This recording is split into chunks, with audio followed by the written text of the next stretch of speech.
That's fine. Let me be the first to welcome or to wish all of you Merry Christmas. We're sure glad to see you. And, you know, festive time, and you people make our job so much easier. You guys coming out every time. We enjoy this so much, and all the volunteers. So, again, thank you for all the support that you've given us this whole year. Of course, you know it's been a tough year. But people like you that have made it go a lot smoother for us, okay? So one announcement, McKay wants me to tell you, if you're going to come on the Lunch and Learn on January the 2nd, she needs you to be sure you make reservations through the holidays. We're kind of in and out. So if you would please, if you're going to attend the next Lunch and Learn, which will be January the 2nd, please let her know. Drop her an email or something like that, okay? I'm going to introduce Tom Wiggins. He's going to lead us in our prayer and also the Pledge of Allegiance. If you would please bow your heads. Lord God, Heavenly Father, we give you thanks for this day. We give you thanks for all the many blessings you've given us. We thank you for the people here today, for the people who volunteer and staff this museum and the lessons that you've given us through this effort. We thank you especially for those who served our country, and especially those who served and gave the ultimate price. We are so grateful our freedoms are based upon your sacrifice. We thank you for this food. May it bless our bodies, and our bodies be of service to you. In your name we pray. Amen. Amen. Please rise. We have a flag over here, and we're going to say the Pledge of Allegiance. I pledge allegiance to the flag of the United States of America and to the republic for which it stands, one nation, under God, indivisible, with liberty and justice for all. Remain standing, and we're going to have our friend and co-volunteer Larry Head lead us in the Star Spangled Banner. Thank you, Tom.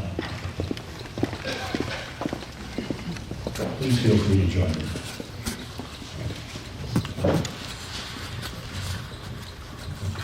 Oh, say, can you see by the dawn's early light what so proudly we hailed at our twilight's last gleaming, whose broad stripes and bright stars through the perilous fight o'er the ramparts we watched were so gallantly streaming, and the rocket's red glare, the bombs bursting in, gave proof through the night that our flag was still there.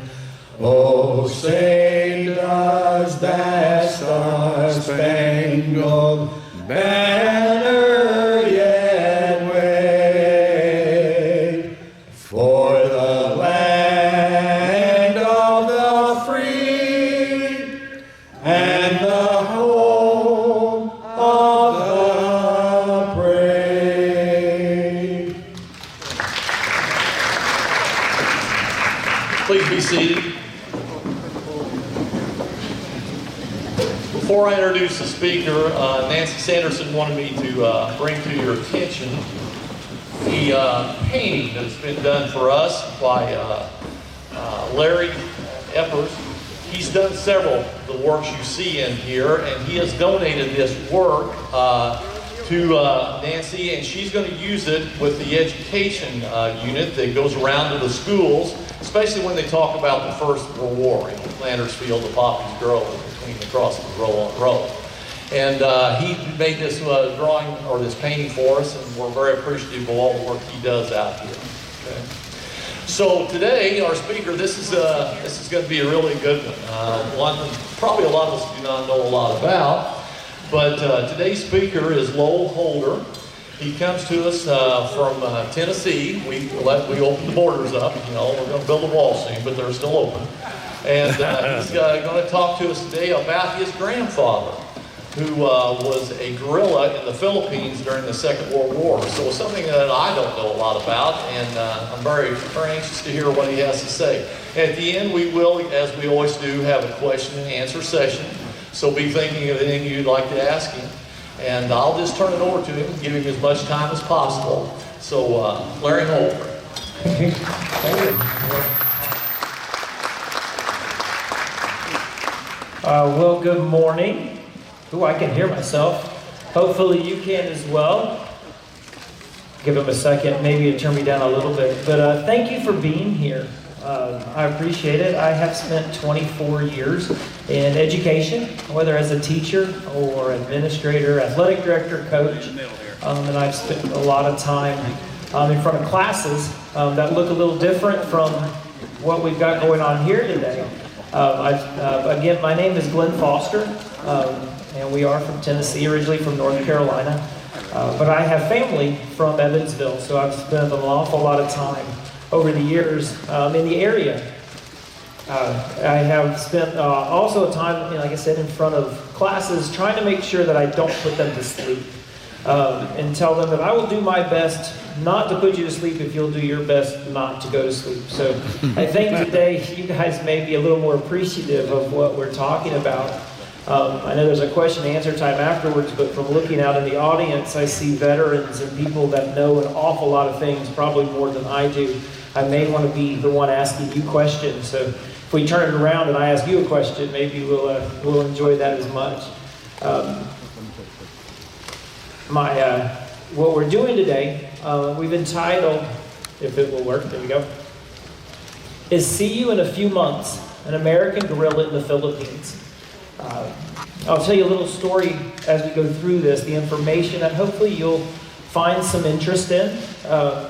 If we, in my classes, I tell them that I want you to go through today and get one thing that makes you go, I didn't know that. If we do that every day of class, we will have over 180 new things that they've learned. So if I can get you all to go, I didn't do that. Hopefully in yours, you might even get a couple. Again, I don't have to talk you into enjoying this because you're here for a reason. And I appreciate you coming. I had no idea what to expect.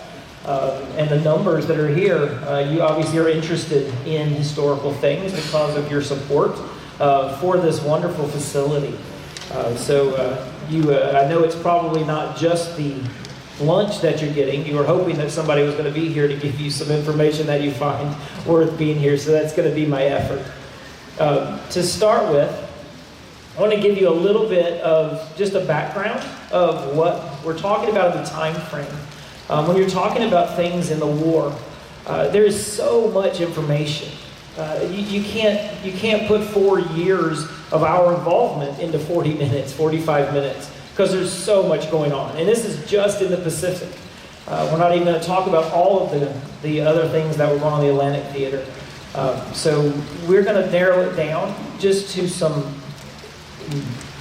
specific places, people, and things that go along with it. But just to give you kind of where we are, we're going to look at from September 1st of 1939 was when Germany invaded Poland.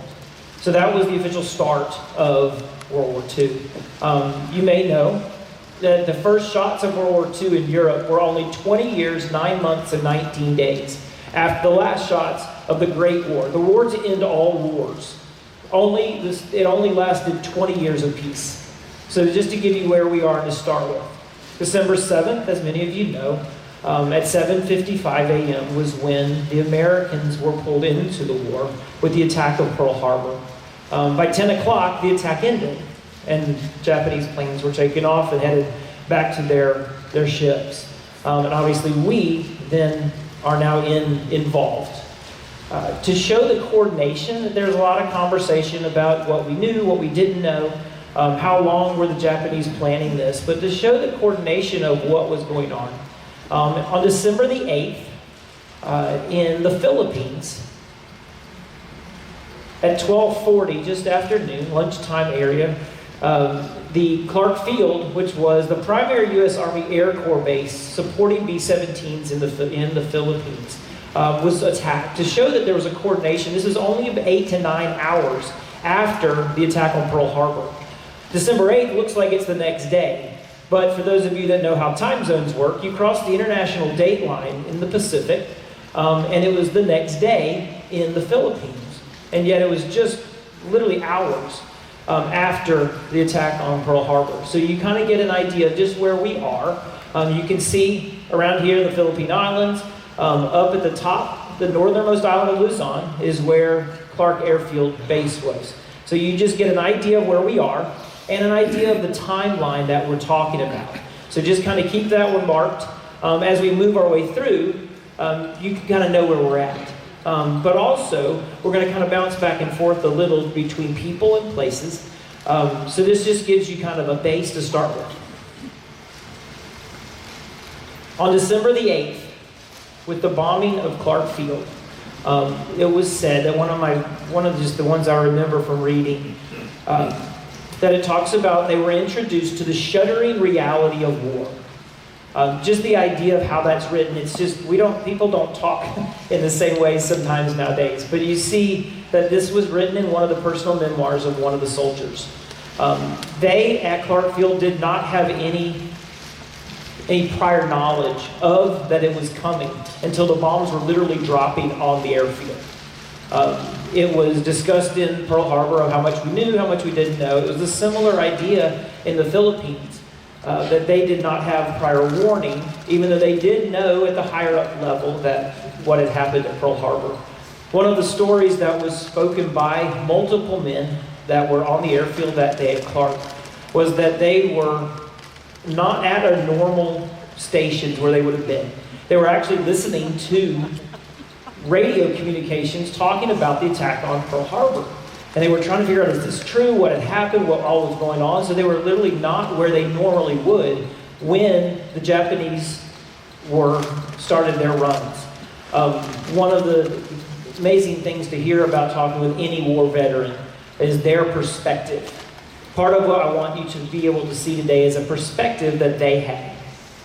When I'm trying to teach my students, again, not like you all, because you have an appreciation. I look out and I see all of you, there's veterans that just have your hats on. I cannot thank you enough for what you did.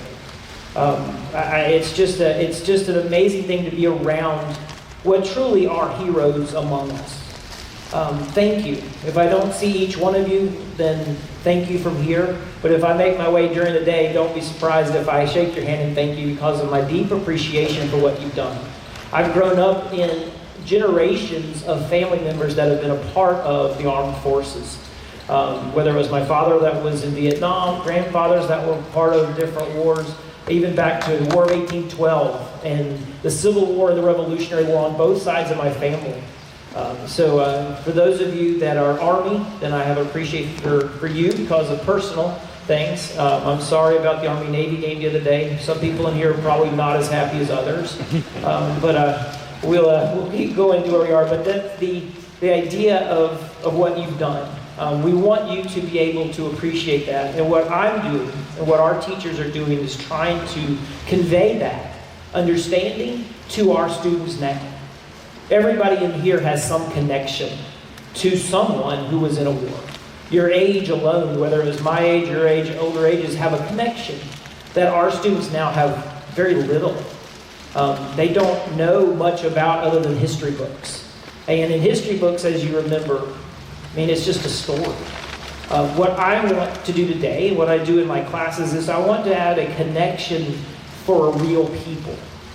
If you don't have that connection, it's just it's a Marvel comic book. You're the Avengers is all that they know about. It's just somebody in a story. So today, hopefully, what we'll get out of this is the connection of real people. You know about Douglas MacArthur, General MacArthur, and his great saying of "I shall return" when he left the Philippines. He was the general in charge of the Far East, stationed in the Philippines when the Japanese attacked. And we all know, at some point in time, you've heard of "I shall return." You may have even used that just walking out the door and saying "I shall return," and you may or may not even think about what you're saying. But his saying of when he left was "I shall return." The point of today really is, how did we get from "I shall return" to "when he returned"? So you know about the "I shall return." You know about him stepping off the boat and headed on to the beach of the Philippines. So what we're going to talk about a lot today, and mostly, is how did that happen? Most people don't even, if you ask them, okay, so tell me what you know about the war. Okay, well, there was Pearl Harbor. There was Douglas MacArthur saying, "I shall return." He came back. We bombed Japan, and we won the war. Like, literally is the extent of a lot of our knowledge of our younger groups, just because that's what they've heard in a history book. You all know, because you're from here, and I didn't realize this until much recently, that Evansville was designated a World War II heritage city. If you knew that, which you're here, so you probably know that, because of the war efforts that came literally out of the little city of Evansville. Whether it was the LST landing crafts that were made here, whether it was the support, the just production that came out of here, whether it was the P-47 Thunderbolts that, I don't know if you knew, 30 to 50% of all of the P-47 aircraft were built in the city of Evansville. I mean, that's amazing. I know that this is not a large city, and I've grown up at times visiting, and this is not a big city. But for the history to come out of here is amazing. Just to take that into just a consideration is really cool to hear that the city that I know of just from visiting family was that involved.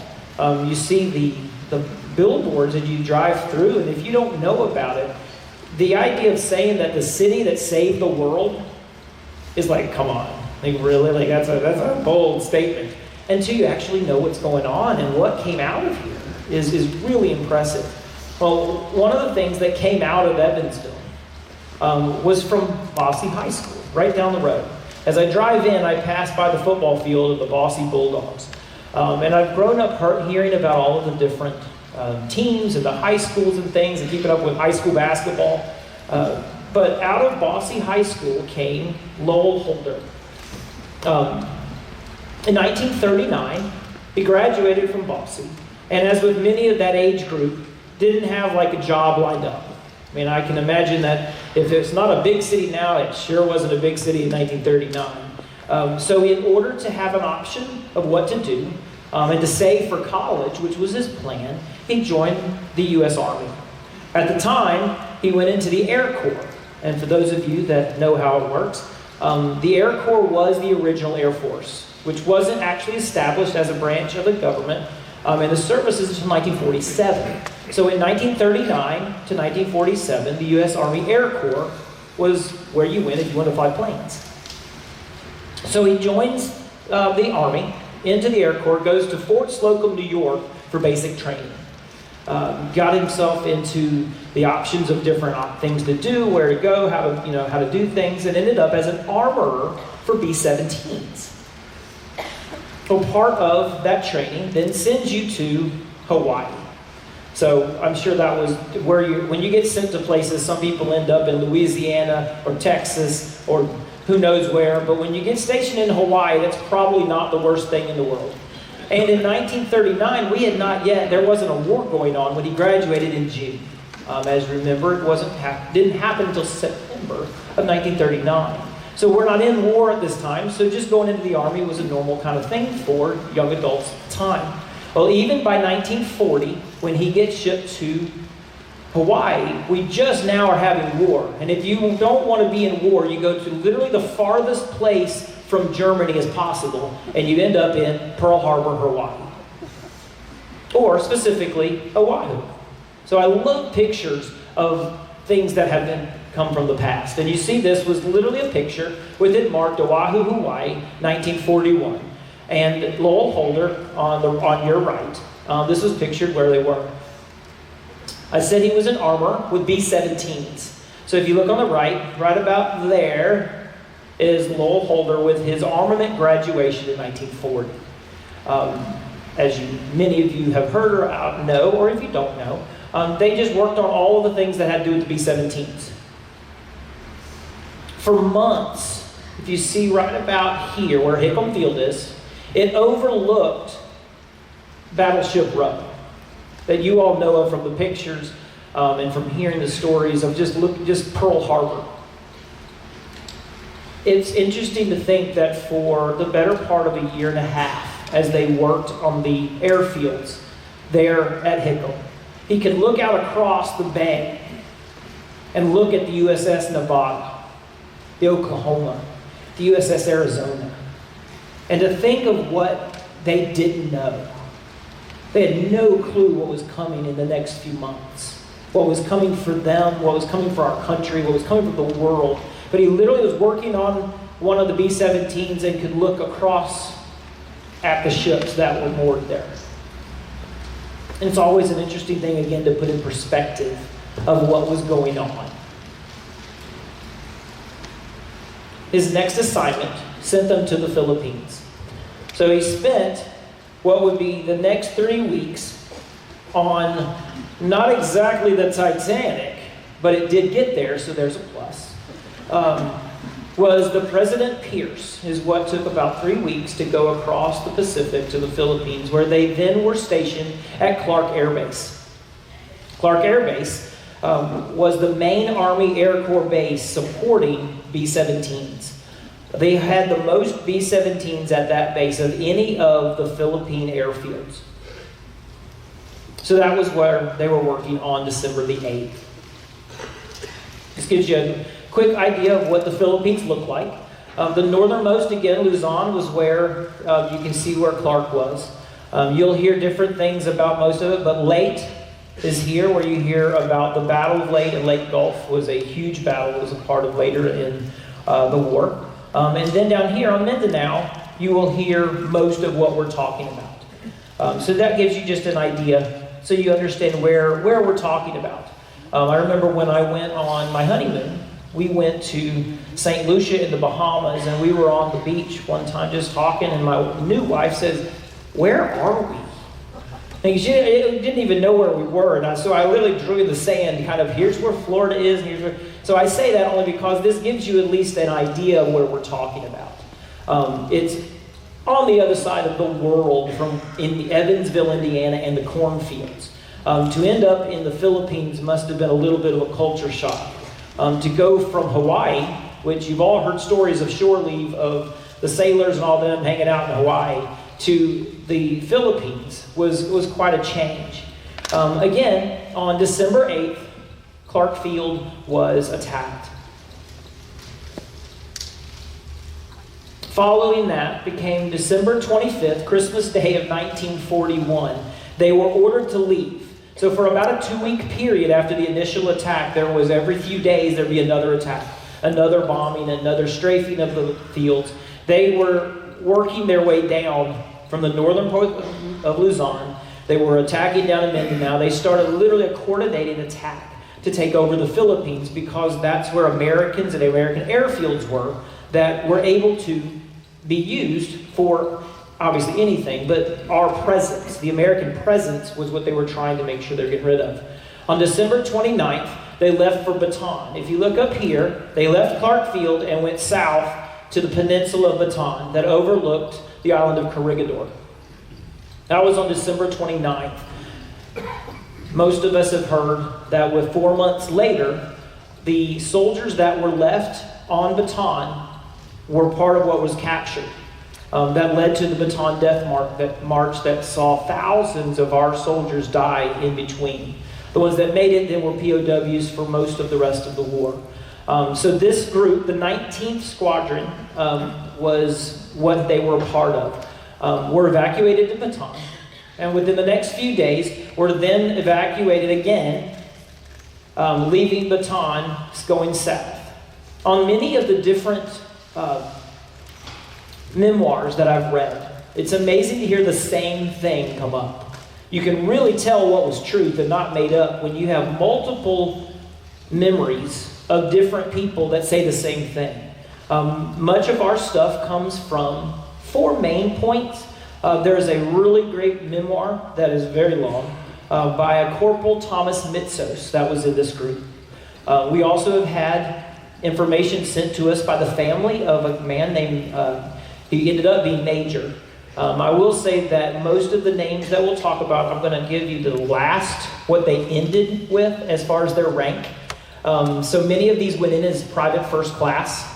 They ended up as a second lieutenant, then a first lieutenant, then as a captain, all while they were in the Philippines. So I'll call him by his finished rank of Major Ben Farrens. And then Holder did the same thing. Ended up as a captain while he was in the Philippines. So Major Farrens and his family, we have read through and had conversations with since, that have sent us information that he's written. And the same thing with memoirs of Captain Holder, as well as multiple books. If you want to read anything, they're everywhere. But you'll hear a little bit about a man named Wendell Ferdig, which will come up. But I say that just because they all mention the SS Maya. It was just a transport ship that took them from Bataan. They ended up headed to Mindoro, where they disembarked, jumped off the ship into boats, and swam ashore as they were being bombed again. Through what many of them say literally is the grace of God that took care of them, that they did not get hit. So they ended up in Mindoro. They then went to Negros, landed again, same thing, hopped off the ship, swam ashore, got in boats as Japanese bombers were flying around, and finally ended up in the northern part of Mindanao. And this is where the 14th Bomb Squadron was reassigned to infantry. Remember, they were B-17 armors. All of the B-17s were blown up. So you don't need an armor in the Army Air Corps if you're on the ground in Mindanao. So they were all reassigned to infantry. If you see their jackets and pictures, you'll see the infantry pins, as opposed to their Air Corps pins, because wasn't much need for an armor because nothing was flying.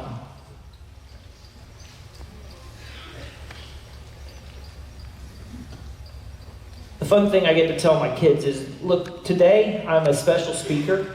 I like to call myself in class, I'm a guest lecturer, because it sounds better than sub-teacher. And today I'm a guest lecturer. It just sounds a little better. They don't have to take a test on what I give them, so they listen differently. If any of you have been in front of a class, if you have to take notes, then it's a little more work. But I get to tell them, look, you don't have to take notes today. You just get to listen. Just learn. Again, remember that one, didn't know that. That's what we're going for. If you've gotten one of those so far, cool. If you haven't, there's more to come. But the dates, again, are just to give you a timeline. They're not there to remember and to get all bogged down in because, oh my gracious, if you've read through some of this, the dates just continue. It's just date after date after date, and they all run together. On March 9th of 42, General MacArthur was ordered by President Roosevelt to leave the Philippines. So the I shall return happened around this date. Because he was the general in charge, he was told he has to leave. So he headed to Australia to set up his headquarters, to then figure out, okay, what's next? There's always a regroup time to figure out what's next. After that, on April 7th, this is the original text messages. For those of you that do like it, some of you are like, absolutely not, I don't like having to do with it. But the original text message came as a Western Union telegram. This is the one point that we know of that Captain Holder was able to send word home that, one, he was still alive, and I'm doing fine. So read with me real quick. This was sent. And getting along fine. You may cable me here. See you in a few months. This was sent from Mindanao. Now, if you catch the last little part that says, see you in a few months, Lowell Holder. If you remember, the title of what we are talking about today was, I'll see you in a few months, an American guerrilla in Philippines. The idea was they're only going to be there a while longer. They'll get shipped out, they'll get transferred, they'll move. That was on April 7th, if you see right there, there's the date. Sent at 3:13 a.m. in the morning. Within the next month, they became detached from their group. They ended up in a group of about 14 that ended up separated because of Japanese attacks at different times. 1 month later, on May 7th, he was officially noted as missing in action by the War Department because they did not know where they were. They literally were in the hills, in the jungles. But I find it interesting that, again, 1 month to the day after I'll see you in a few months, he's missing in action and would not see them again for an extended amount of time. On May 10th, which happened just a few days later, was officially when the American forces received orders to surrender. Prior to May 10th, when I told you they had gotten away from their groups, and forgive me for all of you that are true Army veterans if I say it wrong. The groups I know is not the correct answer, and it's not. So, but for those of us civilians, if I say group, you'll understand. From their squadron, they ended up in a hospital there in northern Mindanao. He and a few of his guys that he was with, one of which was Ben Farrens. You'll hear his name a few times because they ended up going together all over the rest of the war. But they spent time in a hospital for what many of them got malaria. They ended up with all kinds of different ailments because of the jungle. So they bounced around. That's why they were not with their squadron at the time when they were told to surrender. I did not know this until later that if they were told to surrender, your options were surrender, end up as a POW, who knows what after that. Or you could choose not to, but also face court-martialing. And I thought, that's extreme. Like, you get to be a POW, or you could be court-martialed by your government, and that's difficult to kind of wrap my head around. But they didn't. They split off into another lesser numbers of groups and headed into the hills. For the next 7 months, they lived on the land, lived with locals, lived in huts, literally just making it by themselves. Nobody knew where they were. They were not in touch with anybody in America or with the Army. And hearing the stories about what they ate, I'm a very picky eater. I would not have made it. Like chicken, cool, that's about it for me, and maybe some burgers here and there, but I would never have made it in the jungles of the Philippines. But he talks about how they had rice mush. That sounds terrible. They thought we could make it for weeks on a monkey leg. Nope, not going to make it. But another story that they said, they lived with a local farmer. And a lot of times, if you know anything about, which I didn't know a lot about it, but there's a lot going on in the Philippines, whether it was religiously, whether it was politically. Like there was a lot of infighting with local people partially because of your religion. The local Muslim Moros were one side. There was a big Catholic group, also part of a Christian group. So they were always kind of at odds. So who you were with and who you were friends with made a huge difference. But they were with one of the groups that was sympathetic to the Americans who were anti-Japanese. And they were talking about how one of the farmers, for whatever reason, killed their horse. Not the Army's horse, but his horse. And for whatever reason, I don't know if the horse talked back or kicked his son, I don't know. But he shot and killed the horse. And what we would be like, oh, that's a shame, what are we going to do with the horse? If you're living off the land and don't have much food, you go, you know how much we could eat on that horse? Nope, would not have made it in the Philippines. But they said that they literally went out and had enough to eat because of the horse for over a month. And you do what you do. Another thing that I found out interesting that I would not have thought of was when Japanese bombs dropped in the area, a lot of times it landed in the water, whether it was the bay or wherever. And because of that, the bombs killed the fish. And the fish would kind of float up on shore. And they didn't have to fish. They could eat for days on the fish that the bombs killed. So it made it easy. So on those weeks, they had plenty to eat because of the horse and the bombed fish. Did not think of that as part of living on the jungles. But those are the things that now they are involved in. The next gentleman that you may have heard of, and if you hadn't, here's maybe one of those hump moments, was a man named Wendell Fertig. He was originally a mining engineer in the Philippines that later on in 1941 joined the Army and was commissioned as a lieutenant colonel to work in the engineering of the Army base. So his main job was working on aircraft where they were landing at the bases. So upgrading and fixing the airfields was his big thing. Well, around May 10th, he was in Mindanao working on different air bases, possibly at a place called Del Monte Air Base there in Mindanao. Well, he had the decision on May 10th of what to do. He was either going to surrender, which he didn't. He ended up living on the land just like many others. And during the course of his time, he ended up finding that there was a resistance movement growing of local Filipinos against the Japanese. But this is what I found interesting was, I don't know when psychological operations began, but some of you who are Army people, you like to use your shortened versions of PSYOPs. My dad worked in psychological operations in Vietnam. And there's lots of great stories, but I think this is one of the better psychological operations I've ever heard of. Wendell Furtick was in the Army, and the local people knew that they were not going to get help from the Americans if a local Filipino was in charge. So the idea was, we can tell them that you are in charge. So Wendell Furtick took on the idea of becoming a colonel, not a colonel, he was lieutenant colonel, a general, sent by MacArthur from Australia to lead the resistance movement in the Philippines. So they put together this whole story to send out to all of the local areas that a brigadier general sent from Douglas MacArthur in Australia is now in the Philippines, in Mindanao, to help lead. So they send this whole thing out to say that they even fashioned his own stars to put on. Now, those of you that are military know that that's not really a thing. That's really frowned upon.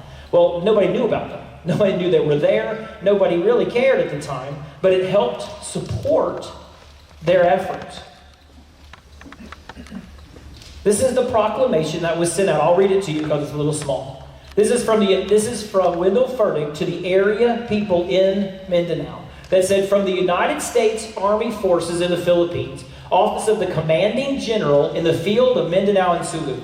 The proclamation states, on September 18, 1942, our forces under Major L.L. Morgan, which was the major in the Filipino Army, completed the occupation of Misamis Occidental Province and northern Zamboanga from the hands of the Japanese military government and raised the American and Filipino flags therein.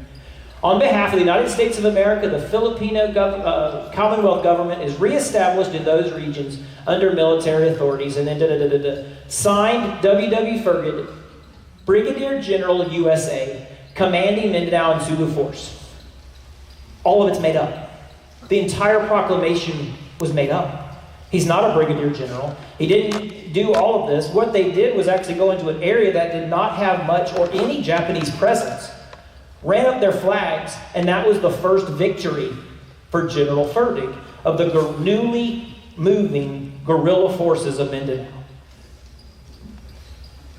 Some of you may have just got your, didn't know that moment. So that's good. So mark that one down. Keep a note. I'd like to see somebody that has 4 or 5 things. But he was originally given orders to help upgrade these things, as I said, and now he's doing that kind of at a different level.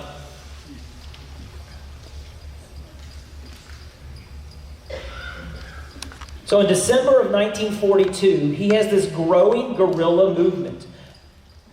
All of them at the time were just Filipino nationals. People who were in the area, again, that were resisting Japanese occupation. 3 of Furtick's men left Mindanao, as well as a couple of others that went with them, to try to sail to Australia, which was 1,200 miles away. Yeah, it's a lot of water.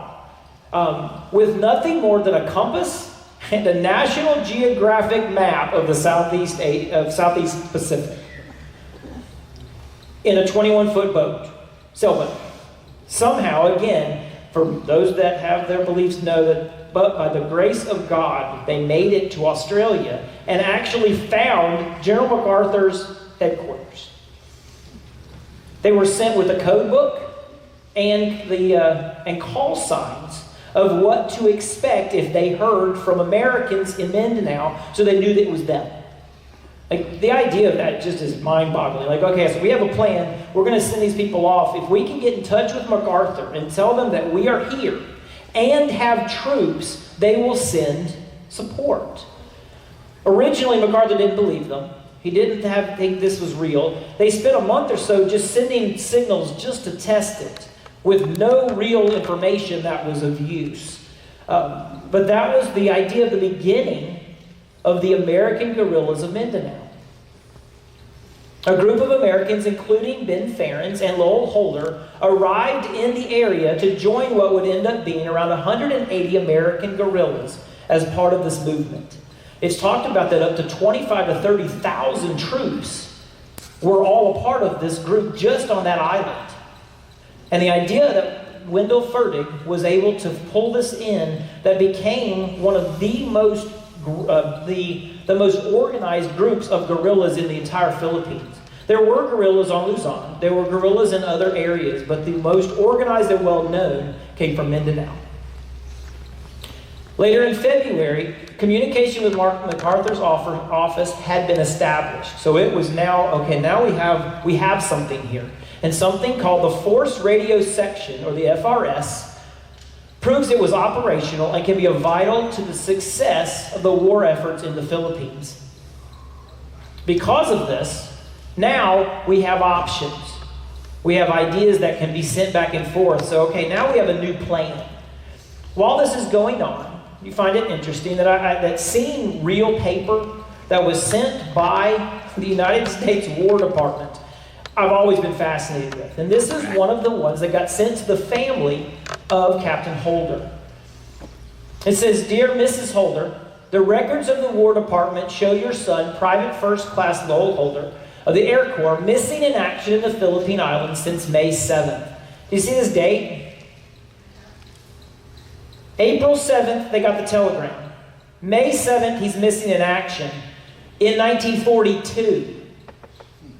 That says 1943. That's a whole year of nothing.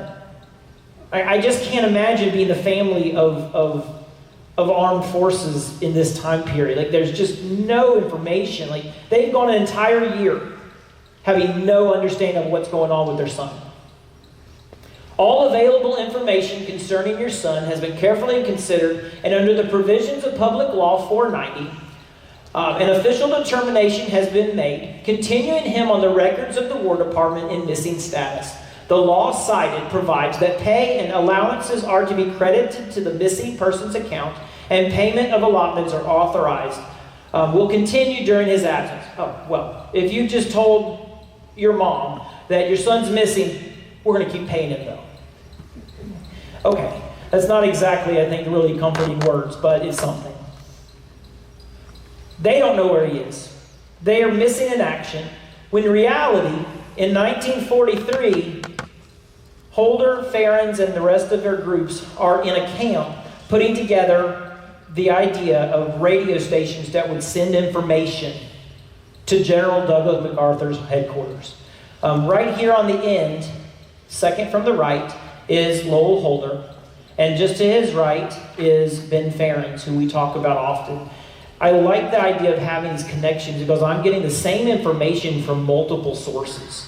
It's not just made up here, made up there. Oh, I think I remember. Like, these are collaborating to the day on these different memoirs, which is just amazing to me. But that's what they're doing, is putting together these radio stations.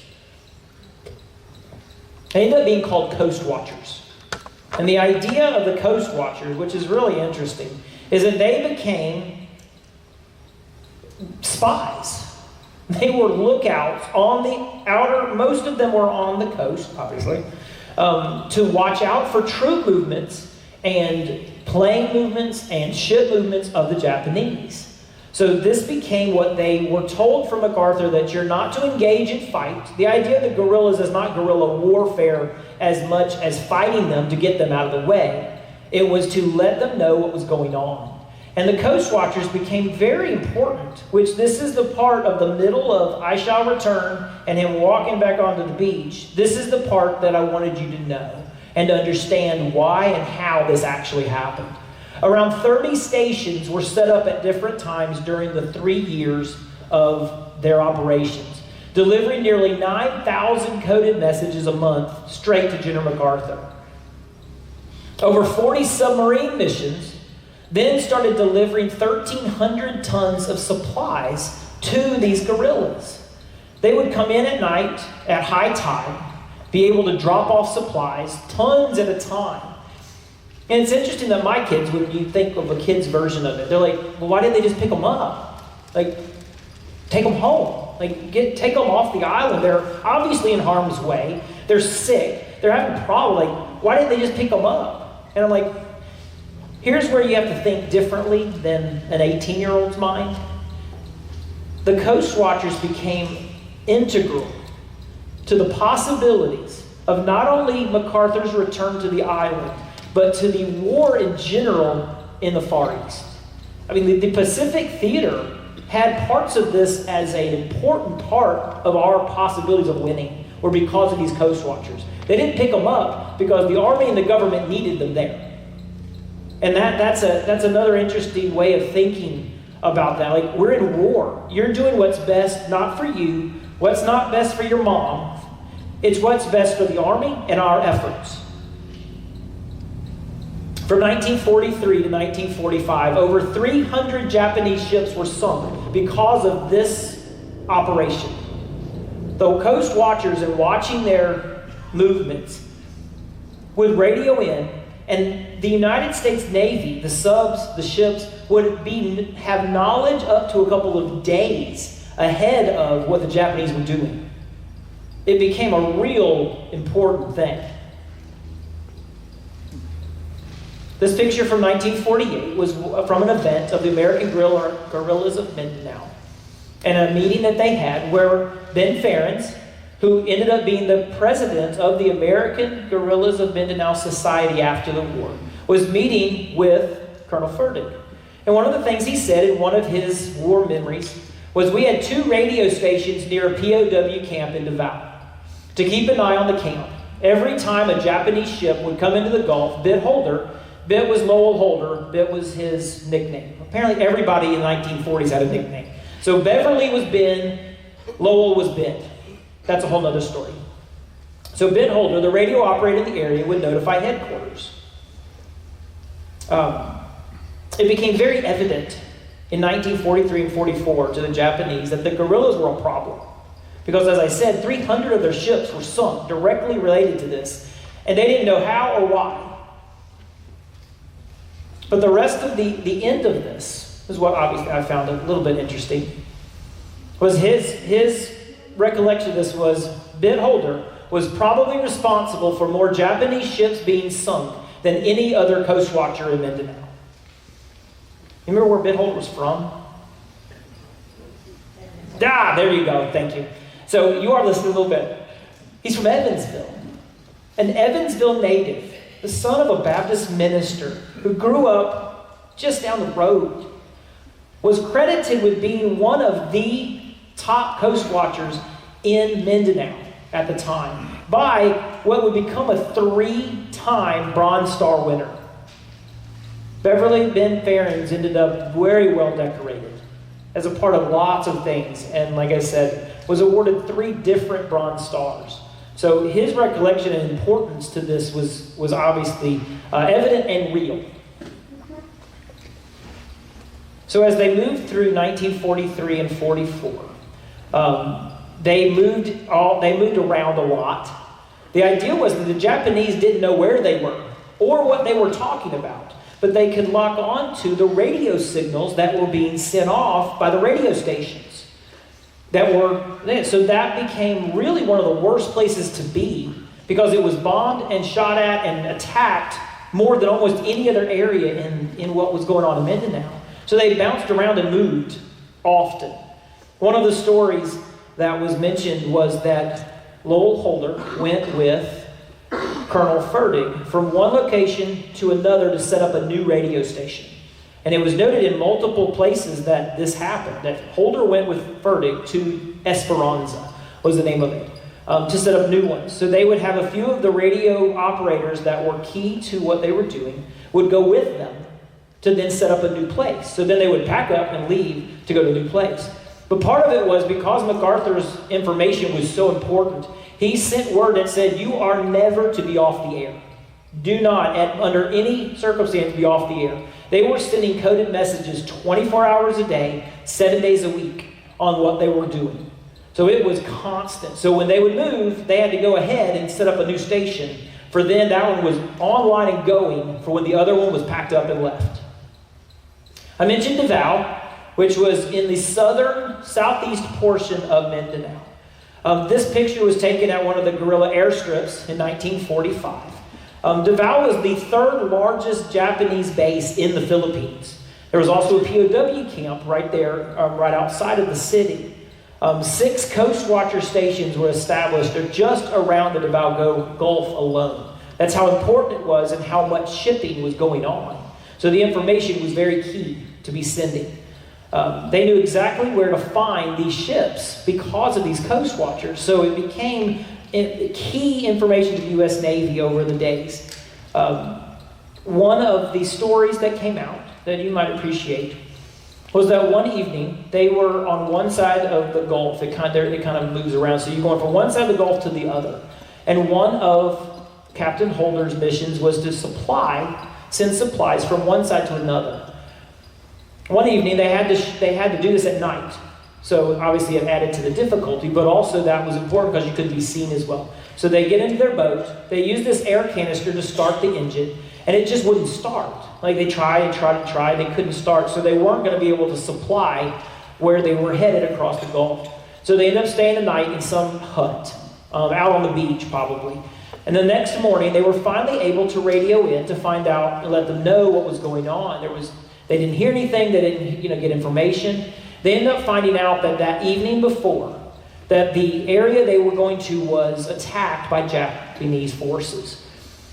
He says that if it would have worked, if they would have started the boat and they would have driven right into the Japanese attack. Again, on his notes, but by the providence of God taking care of us, that didn't happen. That happens a lot in stories that you'll hear. Again, the stories coming out of wars are just, you can't count them all. You can do an entire class in college just on things we're talking about, that we're putting into 40 or 45 minutes. But the idea of how many times you hear the term, but by the providence or grace of God, I didn't, ... 1945. So we got a note to Mom in 1943 saying he's missing. 2 years pass, nothing. No information. But in 1945, they get another information sent to them from the War Department. Dear Mrs. Holder, it gives me great pleasure. Oh, I can't read, sorry.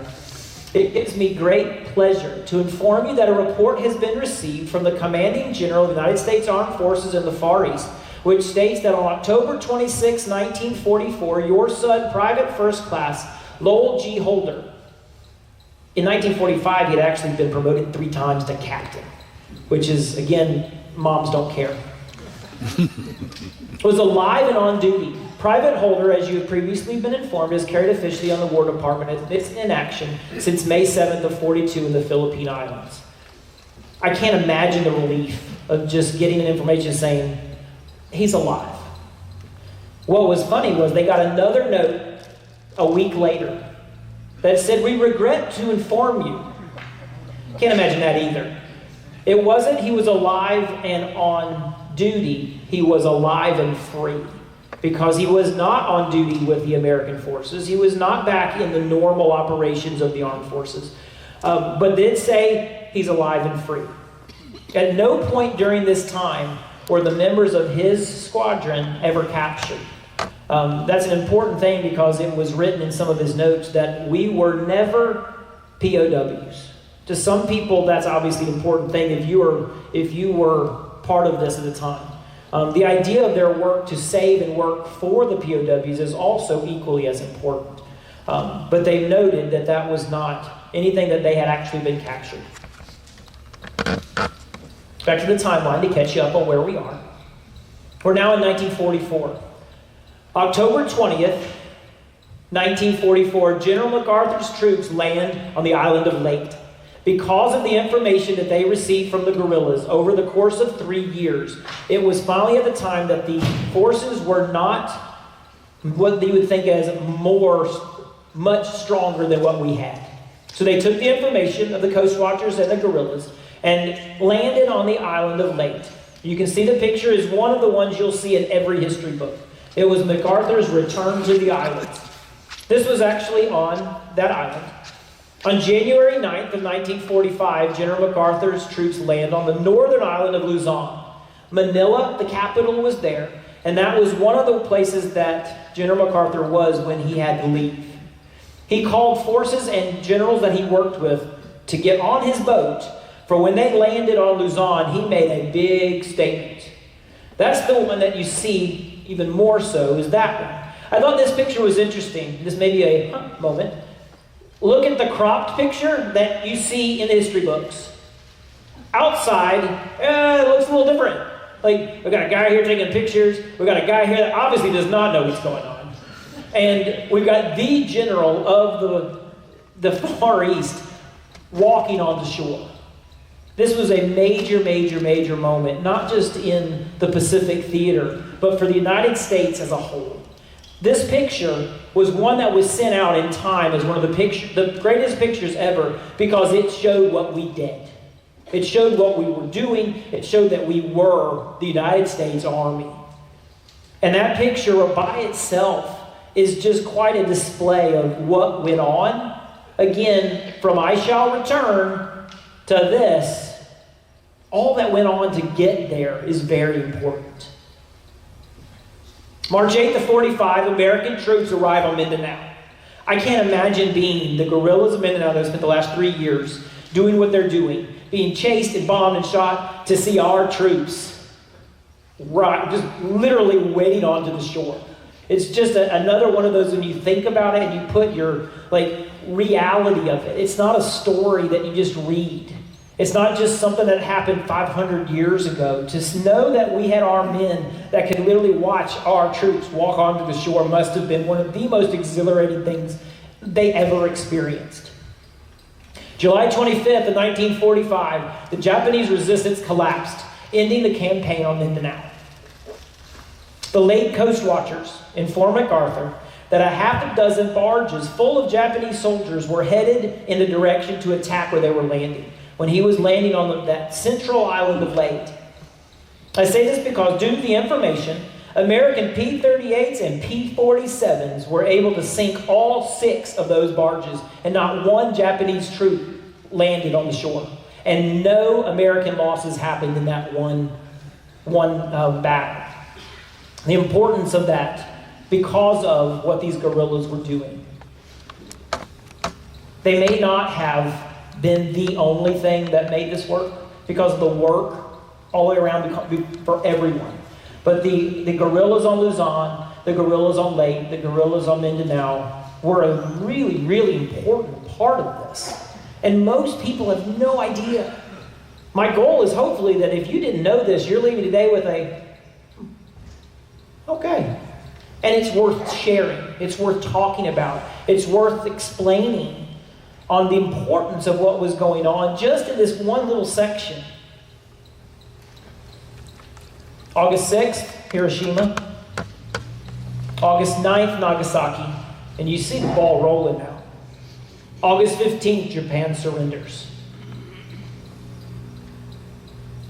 General MacArthur, on September 2nd, was one of the ones that signed the document that accepted the instrument of surrender of Japan on the USS Missouri. The person that was able to sign, literally to say the war is over, got his information to make that happen by the guerrillas of Mindanao. That included somebody that lived down the street in Evansville, Indiana.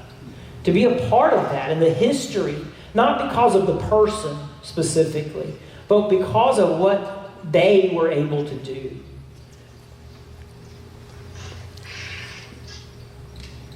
My favorite part at the end of movies is, okay, now what?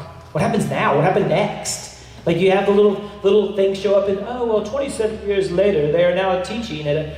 Okay, so what happened? What did he do? Now, captain, see the captain's bars? Any infantry things? Infantry pens? Captain Lowell G. Holder came back to Evansville after spending a month at an Army hospital in Leyte, 3 weeks on an Army hospital ship on its way back to San Francisco, and another 2 months in San Francisco recovering from the the multitude of problems that you get by living in the jungle. I can't imagine that. Again, I don't eat things. Wouldn't have made that. Wouldn't have made it through malaria and dysentery and tapeworms. Gosh. Like, it just keeps getting worse. And somehow, these guys managed to come home. So in 1946, he ends up back in Evansville. As my daughter says, looking like Captain America. And in the movies, Captain America finds his, in Avengers, in Marvel World, he finds his Captain Carter. My daughter has this picture in her room because she just finds it amazing. She meets a lady named Joyce Reinhardt, who lived here. She actually worked at Republic Aviation during the war. So many of you know about that or know somebody or, things, because that is an Evansville, thing. She actually qualified as a female flight candidate to ferry planes that were built here, like that. But because of the end of the war and some other things, it never came to fruition. But that was the involvement everybody in Evansville had during this time period. So they end up getting married. It's just one of those, it's like an American story. It just looks like it could be in a movie of this is what it looked like in the 40s. It looks different now. Most of you are like, yeah, it looks different now. But those are the things that he ended up going to college. The newly created GI Bill helped pay for his degree at Indiana University. But of all the things that he was able to do, so a 2-time Bronze Star winner, decorated veteran of World War II, accomplished professional, degree from Indiana. He ended up working, for those of you that have been around a while, he worked his way up in the Whirlpool Corporation to a point that he was a corporate vice president of procurement that worked right down the road at the Whirlpool plant. That at the time was one of the largest industries in all of Evansville. So just to give you kind of just the timeline of what happened, he lived a very good life. Was involved with lots of things at Evansville, on the boards at the University of Evansville, and Welborn Hospital, at Triple T Youth for Christ. He was a part of lots of things. But I do want to read you something I think you might find interesting. If you don't, then just nod. This was taken from a part of the American Guerrillas of Mindanao. Had reunions every few years. And the ones that were still alive and around would send in information to tell them what was going on if they couldn't be there. So this was from June of 1977, written to Ben Ferens, who happened to be the president of the Reunion Society. And it says, from Lowell G. Bitholder, Dear Ben and family, thanks for the birthday card. I'm on such a fast track I almost missed it. Getting to the point where I'd rather celebrate someone else's. Everyone is fine here. Business is good. I have 3 kids in college. And Carolyn, my oldest, made me a grandpa last December. Have to get used to living with a grandma. Best wishes, Ben. I say that because of the decorated war veteran, business school, Whirlpool vice president, that in 1977, apparently he became a grandfather.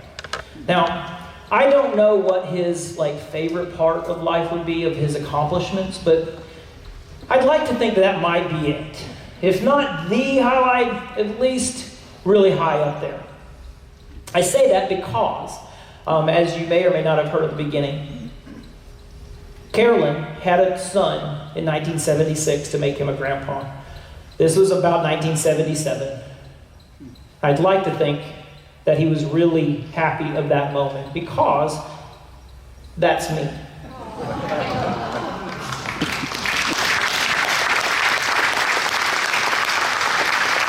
On December 25th of 1941, he was on a ship from Bataan, escaping Japanese bombs. On December 25th of pick a year from 1976 to 1997, he's sitting in a living room reading the Christmas story to me and my 11 cousins.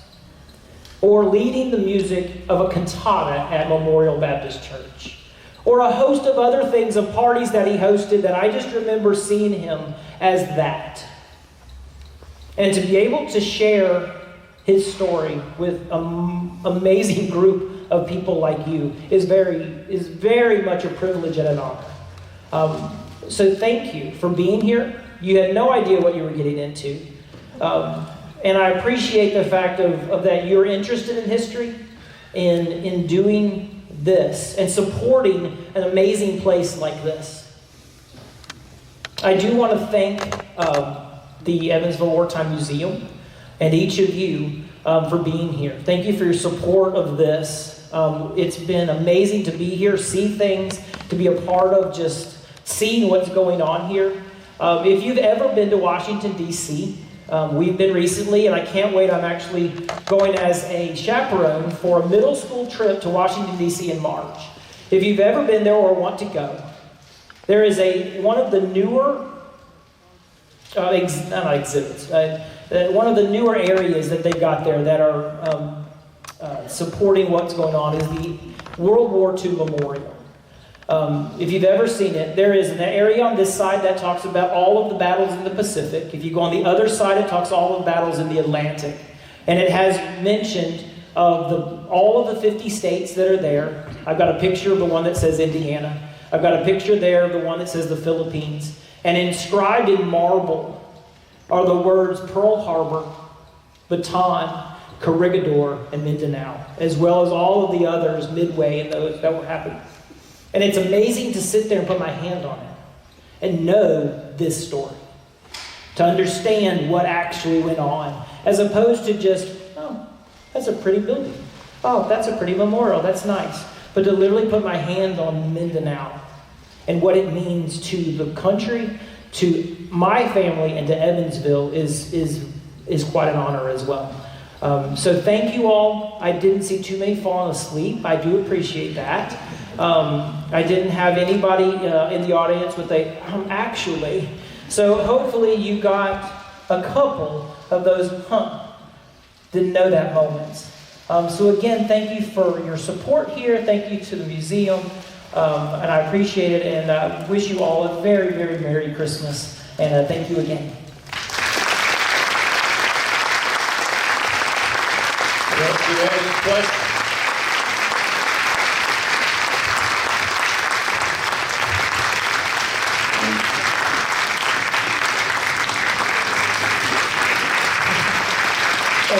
Thank you very much. If there are questions, I will definitely try. I am definitely not the professor of World War II, but Yeah, I'm Roger Morgan. I just wanted to know, everything I've read talk about coast watchers, easy to use that, being from Australia. So was there a mix of Americans and Australians, or what's the deal? yes, absolutely. The Coast Watchers that we spoke of were just the ones centered on Mindanao. There were Coast Watchers in Australia, in the different islands of the Philippines. So yes, absolutely. Because of the Japanese presence in all of the Pacific, there were Coast Watchers on every area that the Americans were either a part of or needed. So yes, we just talked about just the ones that were just on Mindanao, but they were called Coast Watchers in each of the other areas as well. Mindanao just happened to be one of the ones that was the most organized, that were the ones that were really involved with discussions with Australia and General MacArthur's office. Have you been to Mindanao? I haven't. If there was a bucket list, I told you I had been in touch with Ben Farron's family. We have come in touch with them over the last few months, just out of things, which is amazing. We've been sharing different information because they have a granddaughter of Ben Farron's that's kind of like me, that's just been interested. So we've been sharing information. She and her father, Ben Farron's son, are actually going to the Philippines this summer. Clark Field is no longer there. I have read through the World War II Museum in New Orleans. Has a really good information thing, and they put on trips for trips for adults. and she's going there to see the different places of Mindanao. But we do know that Clarkfield has a memorial there to show where it was, but it actually isn't a working, active anything. But I would love to be able to see where these men walked and to see what they were a part of. So if anybody wants to sponsor that, then you can let us know. Might think of that after this. Yes, sir. I was stationed at Schofield Barracks, and to get into Pearl Harbor, the Japs actually come overland to get to Pearl Harbor, which I thought you left out. Mm-hmm. I thought it was very interesting when I was stationed there at the Chloe Pass. There is a cross put up now. There's one other thing. I thought, you mentioned about your radio jackets, and I thought I was told a lot of it was done through the Indians because nobody knew the Indian language. First part about Pearl Harbor, yes, there were those of you that have learned or been there. The passes that were flown in by multiple raids was absolutely true. The depth of everything at Pearl Harbor is again another class that we could take. But yes, they flew in from multiple angles, as you said. The Indian language, there was probably in multiple parts of the initial setup that was very trying to figure out the Filipino language, the different languages of the people there that actually have Spanish in it as well. So the combinations of those things were probably part of the greater story that I don't have as much depth as part of. But the radio groups that were radioed in were just directly between Americans. It's just their part. Most people don't realize that a majority of the guerrillas of Mindanao were local Filipinos. So they were part of it, while less Americans were actually involved. Some Americans that were hiding did not want to be involved. They did not want to end up in battle. They didn't want to be continuing fighting on this foreign soil. In all that went into it. So not everyone that was hiding was part of it. So there were probably lots of different nationalities, different religions, and different talking points that made those logistics difficult, which I think would make it even more interesting of what they were able to accomplish. Because of those type things that absolutely the number of stories out of all of this, I can't even come close to touching. But that was very different. There was lots of things that added to the logistical problems. Yes, sir.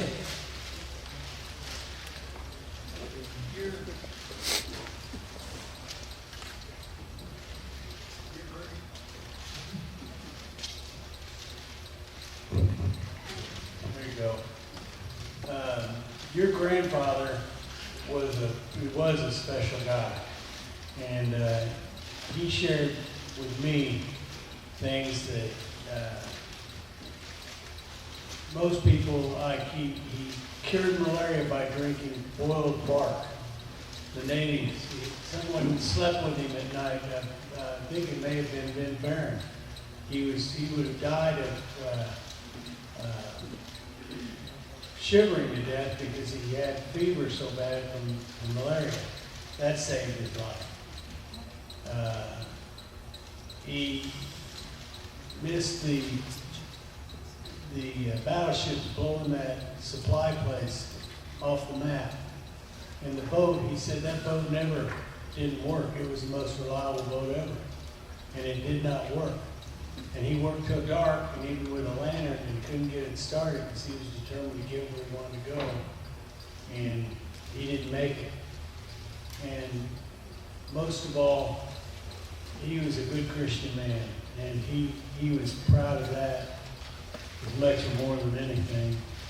And I got lucky to get in the family.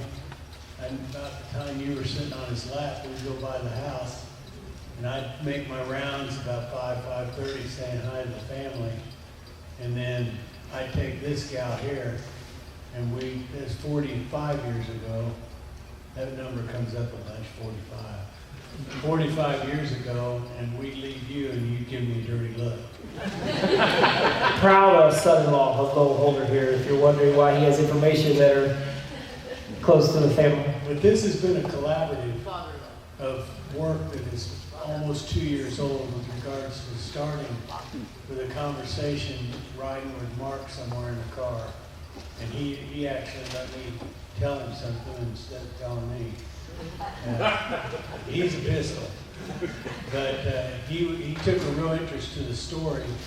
And since then, I got in touch with Glenn, and Glenn had been telling the story in a similar manner to 8th graders for several years, and he was the logical person to be in charge of accumulating the data. But I also want to thank Mike Holder and Jeff Holder, who are here. Your mother, bless her heart, we lost her 2 years